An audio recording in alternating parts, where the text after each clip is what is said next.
तो आज गाइस हम आपको मिलाते हैं कुछ छोटे छोटे बच्चों से।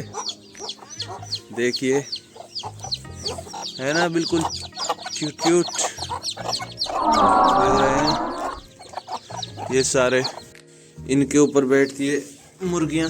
और ये देखिए, ये एक बच्चा निकाल रखा हुआ हो, देख रहे हैं कैसे बैठा है अंडे में से निकल के।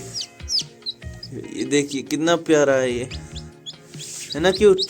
देखिए गाइस, अब अपने मुर्गी के बच्चे को देखने के बाद हम चल दिए कार राइड पे।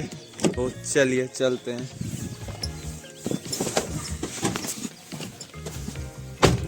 ये अपनी गाड़ी है।